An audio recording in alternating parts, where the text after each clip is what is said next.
വയനാട്ടിൽ നല്ലൊരു ആശുപത്രി പോലുമില്ല. ചുരമിറങ്ങി കോഴിക്കോട്ടേക്ക് പോകണം. അതൊന്നും ആരും ശ്രദ്ധിക്കാറില്ല. തുറന്നടിച്ച് മലയാളത്തിന്റെ പ്രിയ നടൻ ബേസിൽ ജോസഫ്. നടനായും സംവിധായകനായും പ്രേക്ഷകർക്കേറെ പ്രിയങ്കരനാണ് ബേസിൽ ജോസഫ്. ഇപ്പോഴിതാ വയനാട് മുണ്ടക്കൈയിലുണ്ടായ ദുരന്തത്തിന്റെ പശ്ചാത്തലത്തിൽ തനിക്ക് പറയാനുള്ളത് തുറന്നു പറയുകയാണ് വയനാട്ടുകാരനായ ബേസിൽ ജോസഫ്. ചൂരൽമലയിലും മുണ്ടക്കൈയിലും ഉണ്ടായ ദുരന്തം ഞെട്ടിക്കുന്നതാണെന്നാണ് ബേസിൽ പറഞ്ഞത്. എല്ലാവർക്കും ടൂർ വരാൻ മാത്രമുള്ള ഒരു സ്ഥലമായി മാത്രമാണ് വയനാടിനെ പരിഗണിക്കുന്നതെന്നും അല്ലാതെ നല്ലൊരു ആശുപത്രി പോലും അവിടെ ഇല്ലെന്നും പറയുകയാണ് ബേസിൽ ജോസഫ്. മുണ്ടക്കൈയിൽ ഞാൻ പോയിട്ടില്ല, മേപ്പാടിയിലൊക്കെ പോയിട്ടുണ്ട്. ഞാൻ പഠിച്ച സ്കൂൾ കൽപ്പറ്റയിലാണ്, അത് മേപ്പാടിക്ക് അടുത്താണ്. അവിടെ എന്റെ വളരെ ജൂനിയർ ആയിട്ട് പഠിച്ച പെൺകുട്ടി മരിച്ചു. പരിചയമുള്ളവരാകണമെന്നില്ല, ഓരോ വിയോഗത്തിലും വേദനയുണ്ടെന്നും ബേസിൽ പറഞ്ഞു. വയനാട്ടിൽ സംഭവിച്ചത് വലിയ ഒരു ദുരന്തമാണ്.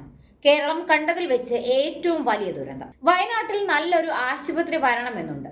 എന്തെങ്കിലും അത്യാവശ്യ കാര്യങ്ങൾക്ക് പോകുന്നത് കോഴിക്കോട്ടേക്കാണ്. വയനാട് നല്ലൊരു ആശുപത്രി ഇല്ലാത്തത് കൊണ്ടാണ് ചുരമിറങ്ങി കോഴിക്കോട്ടേക്ക് ജനങ്ങൾ പോകുന്നത്. എല്ലാവരും ടൂർ പോകാനുള്ള സ്ഥലമായി മാത്രമാണ് വയനാടിനെ കാണുന്നത്. അവിടുത്തെ തണുപ്പേറ്റ് സ്ഥലം കണ്ട് മടങ്ങുന്നവരാരും അവിടെയുള്ള മനുഷ്യരെ കുറിച്ച് ഒരിക്കൽ പോലും ചിന്തിക്കാറില്ല.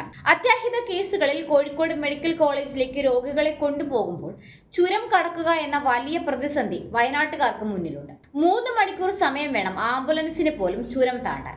ബ്ലോക്ക് ഉണ്ടെങ്കിൽ അത് 5-6 മണിക്കൂറിലേക്ക് നീളും. ആശുപത്രിയിൽ എത്തുന്നതിന് മുൻപേ ആംബുലൻസിൽ കിടന്ന് രോഗി മരിക്കുന്നത് നിത്യസംഭവമാണ്. അങ്ങനെ രക്ഷിച്ചെടുക്കാവുന്ന എത്രയോ ജീവനുകൾ നഷ്ടമായിട്ടുണ്ട്.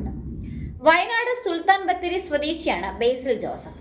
ഇതൊരു ഒറ്റപ്പെട്ട അഭിപ്രായമല്ല, പലരും പലപ്പോഴായി പറയുന്നതാണ്. സ്ഥിരമായി വയനാട്ടിൽ കോൺഗ്രസ് ആണ് ജയിക്കുന്നതെങ്കിലും ജയിച്ചവരാരും തങ്ങളെ ജയിപ്പിച്ചവരെ തിരിഞ്ഞു നോക്കിയില്ല എന്നതാണ് സത്യം. കഴിഞ്ഞ 2 തവണ രാഹുൽ ഗാന്ധി വയനാട്ടിൽ മത്സരിച്ചപ്പോഴും നാട്ടുകാർക്ക് ധാരാളം വാഗ്ദാനങ്ങൾ നൽകിയെങ്കിലും നൽകിയ വാഗ്ദാനങ്ങളെല്ലാം വെള്ളത്തിൽ വരച്ച വര പോലെ മാറുകയാണ് ഉണ്ടായത്. ഇപ്രാവശ്യം വയനാട്ടിലെ MP സ്ഥാനം രാജിവെച്ച രാഹുൽ കോൺഗ്രസിലും ഗാന്ധി കുടുംബത്തിലും തങ്ങൾ അർപ്പിച്ച വിശ്വാസത്തിന് ഒരു വിലയും കൽപ്പിക്കാത്തതിൽ നിരാശയിലാണ് പാവപ്പെട്ട മലയോര ജനത.